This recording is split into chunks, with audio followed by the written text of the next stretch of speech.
प्रणाम। आप सभी को श्रावण मास की खूब खूब शुभकामनाएं।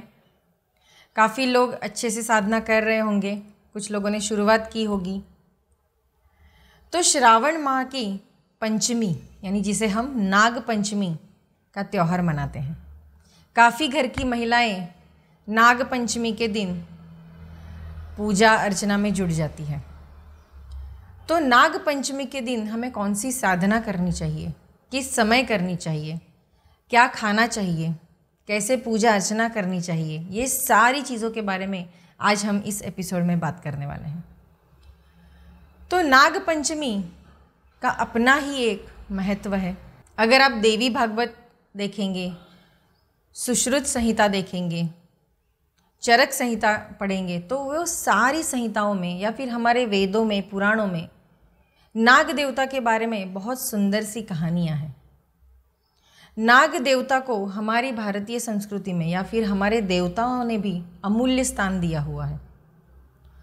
हमारे भगवान विष्णु की जो शेष शैया है उसको सुशोभित करने के लिए भी शेष नाग ने बहुत ही अच्छे से अलंकारित किया है। फिर हमारे भोलेनाथ हो, उनके गले में भी वो विराजमान होके उन्होंने बहुत ही अच्छे से भूमिका निभाई है। तो ऐसे हमारी देवी देवताओं ने भी नाग देवताओं को अच्छे से स्थान दिया हुआ है। वैसे ही हमारी भारतीय संस्कृति नाग देवता का पूजन बहुत ही अच्छे तरीके से करती है। आपने देखा होगा कि कुछ महिलाएं घर में गेहूं के आटे से नाग देवता बनाते हैं और फिर उस पर दूध का अभिषेक करते हैं, और उसके साथ ही हमारे भोलेनाथ उनको भी रुद्राभिषेक करते हैं।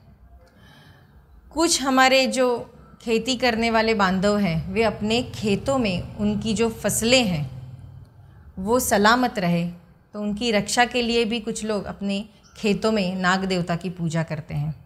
वैसे तो हमारे देशों में काफ़ी छोटे छोटे गाँवों में भी अगर आप देखेंगे तो जैसे ग्राम देवता होती है वैसे ही नाग देवता का भी मंदिर होता है। तो नाग देवता की पूजा करना, उनकी अर्चना करना, ये हमारी भारतीय परंपरा काफ़ी सालों से चली आई है। तो नाग पंचमी के दिन आप अपने घर में नाग देवता की पूजा कर सकते हैं। तो पहले अपने घर में अच्छे से वातावरण शुद्ध कर लीजिए, भूमि शुद्ध कर लीजिए, फिर अच्छे से गेरुआ लगा के नाग देवता का चित्रांकन कीजिए। फिर उसी नाग देवता को अच्छे से गंध लगा के, अच्छे से दूध का अभिषेक करके आप उसकी पूजा कर सकते हैं। पूजा करते समय अगर आपको भोग लगाना है तो नाग देवता को आप दूध का भोग तो लगाते ही हैं, लेकिन उसके साथ ही ज्वार की धानी का भोग लगाना बहुत ज़रूरी है। पूर्ण दिन में हमें अगर भोजन करना है तो ज्वार की जो धानी है उसको आप दूध के साथ भी खा सकते हैं, जो हमारी सेहत के लिए भी अच्छा है। और इस दिन हम उपवास रखते हैं तो उपवास जिनको नहीं रखना है वो ज्वार की धानी और दूध का प्राशन कर सकते हैं। तो नाग देवता की पूजा करते समय उसके साथ ही हम भोलेनाथ को भी रुद्राभिषेक करते हैं। तो उन्हें जो चीज़ें पसंद है यानी बेलपत्र, गोकर्ण के फूल या फिर कोई भी सफ़ेद फूल, अनंत का फूल, तो ऐसे सारी चीज़ें एकत्रित करके हम नाग देवता को भी अर्पण कर सकते हैं, क्योंकि वे भोलेनाथ के गले में विराजमान है तो उन्हें भी वे चीज़ें अच्छी ही लगती है। जब हम सुबह नाग देवता की पूजा करेंगे तो साधना हमें रात के समय करनी है, यानी 9 बजे के बाद। मेरे गुरुदेव ने मुझे कहा था कि नाग पंचमी के दिन हम नाग देवता की पूजा करते हैं तो उस समय अगर आपके पास लाल रंग का वस्त्र है तो उसे परिधान करके आप पूजा कर सकते हैं। तो साधना करते समय भी हमें लाल रंग का वस्त्र पहनना है। अगर है तो, नहीं है तो चिंता का कोई कारण नहीं है।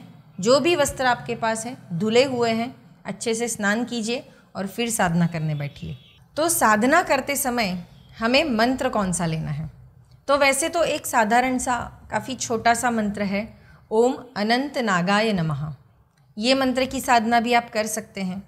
लेकिन जो इच्छुक हैं, जिनके घर में सुख शांति बनी रहे, घर में रोग मुक्ति हो, वास्तु दोष निकल जाए, या फिर जो लोग ऐसा सोचते हैं कि मेरे पत्रिका में या मेरी कुंडली में काल सर्प योग है, तो वे विशेषतः ये मंत्र की साधना कर सकते हैं। जिससे आपका काल दोष का भी निवारण हो जाएगा।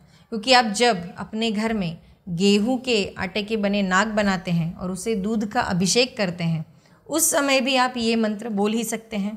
तो मंत्र कुछ इस प्रकार है। अनंतम वासुकिम शेषम पद्मनाभम च कम्बलम शंखपालम धृतराष्ट्रम च तक्षकम कालियम तथा एतानि नमनामानि नागा नामंच महात्मनां सायंकाले पठे नित्य प्रातःकाले विशेषतः तस्य विषभयं नास्ति सर्वत्र विजयी भवेत्। ये मंत्र में पूर्ण 9 जो महत्वपूर्ण रखते हैं ऐसे नाग देवता के नाम हैं। और सायंकाल और प्रातःकाल में हमें अगर नाग देवता की साधना करते हैं या फिर उनका स्मरण भी करते हैं तो हमें हर जगह विजय प्राप्त होती है। घर में अगर कोई दोष है तो उसका भी निवारण होता है, भय मुक्ति हो जाती है। कुछ लोगों को अज्ञात डर रहता है, उन्हें हमेशा किसी न किसी चीज़ से वे डरते ही रहते हैं। तो ऐसे समय अगर आप ये मंत्र की साधना करते हैं तो उससे आपको विशेष फ़ायदा हो सकता है। तो ये मंत्र की साधना हमें 9 बजे के बाद करनी है। 9 बजे से लेके आप जितनी भी देर करना चाहे उतना कर सकते हैं, या फिर सुबह के समय जल्दी उठ के नाग पंचमी के दिन आप ये साधना कर सकते हैं। कौन सी माला पे करना चाहिए तो ऐसा कोई ज़रूरी नहीं है, आप जितनी बार भी करना चाहे कर सकते हैं। तो नाग पंचमी के दिन ये मंत्र की साधना कीजिए। अच्छे से ज्वार की जो धानी है उसका प्राशन कीजिए। वैसे तो वेदों और पुराणों में बताया गया है कि नाग देवता की साधना कैसे करनी चाहिए। अपने गांव में अगर नाग देवता का मंदिर है तो वहाँ पे जाइए, वहाँ पे दूध और जल अर्पण कीजिए, वहाँ पे भोग लगाइए और फिर अच्छे से साधना करते बैठिए। तो नाग पंचमी की ये साधना आप अपने घर में भी कर सकते हैं या तो फिर मंदिर में जाके भी कर सकते हैं। महिलाएं कर सकती है, पुरुष वर्ग कर सकते हैं, जो बुज़ुर्ग हैं वे भी कर सकते हैं। कुछ विधवा महिलाएं पूछती है कि क्या ये मैं साधना कर सकती हूँ, तो कोई भी साधना आप कर ही सकते हैं। ऐसा कोई ज़रूरी नहीं है कि आप विधवा हैं तो आप ये साधना नहीं कर सकते, ऐसा कुछ नहीं है। आप हर साधना कर सकते हैं, अच्छे से और श्रद्धा से साधना कीजिए। तो नाग पंचमी इसकी आप सभी को खूब खूब हार्दिक शुभकामनाएं। अच्छे से साधना कीजिए और फिर मुझे बताइए कि आपको क्या परिणाम मिल रहे हैं। तो मिलते हैं अगले एपिसोड में ऐसे ही एक सुंदर से विषय के साथ। तब तक हमारे इस चैनल को सब्सक्राइब कीजिए, वीडियो को लाइक और ज़्यादा से ज़्यादा शेयर कीजिए। और कुछ पूछना चाहते हैं तो कमेंट बॉक्स में लिख सकते हैं।